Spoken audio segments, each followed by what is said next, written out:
belakang. Menurut Kamus Besar Bahasa Indonesia, arti dari kata mencuri adalah mengambil milik orang lain tanpa izin atau tidak sah, biasanya dengan sembunyi.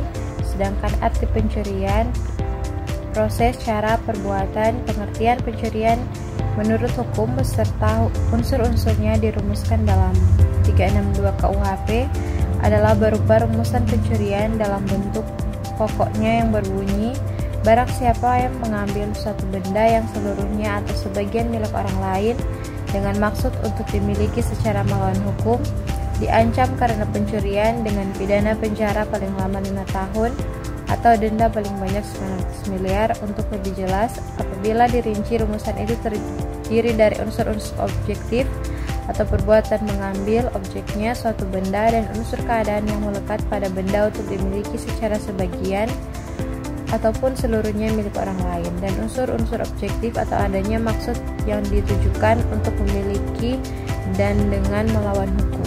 Masuk pada ancaman pidana, tuntutan pidana, putusan pidana. Ancaman pidana.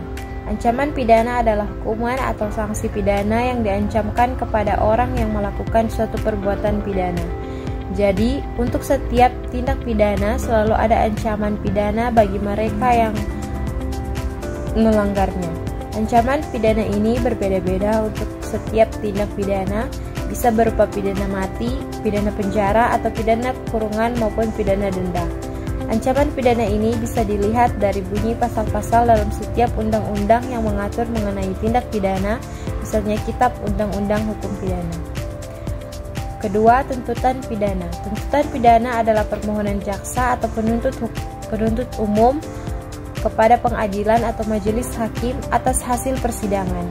Jadi, tuntutan pidana baru muncul apabila pelaku tindak pidana sudah disidangkan di pengadilan dan pemeriksaannya dinyatakan selesai oleh hakim.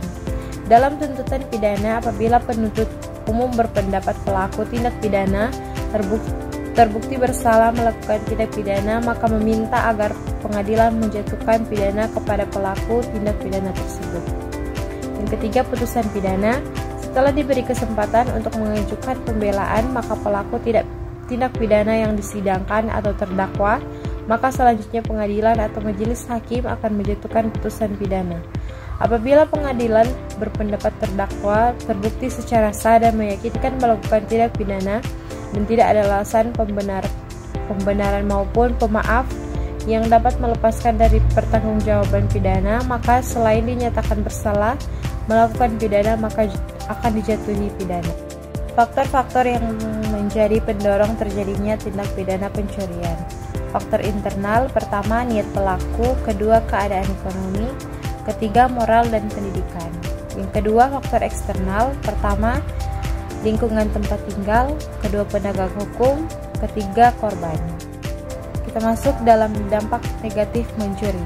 Dampak terhadap pelakunya yaitu dampak yang akan dialami bagi pelaku pencurian atas perbuatannya tersebut antara lain: pertama, mengalami kegelisahan batin. Pelaku pencurian akan selalu dikejar-kejar rasa bersalah dan takut jika perbuatannya terbongkar. Kedua, mendapat hukuman. Apabila tertangkap, seorang pencuri akan mendapatkan hukuman sesuai undang-undang yang berlaku. Ketiga, mencemarkan nama baik. Seseorang yang telah terbukti mencuri, nama baiknya akan tercemar di mata masyarakat. Dan terakhir, merusak keimanan. Seseorang yang mencuri berarti telah merusak imannya. Jika ia mati sebelum bertobat, maka ia akan mendapat azab yang pedih. Termasuk dalam dampak terhadap korban pencurian. Dampak dari pencurian bagi korban diantaranya: pertama, menimbulkan kerugian dan kekecewaan.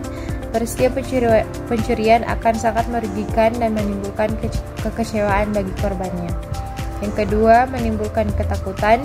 Peristiwa pencurian menimbulkan rasa takut bagi korban dan masyarakat karena mereka merasa harta bendanya terancam. Dan yang terakhir, munculnya hukum rimba.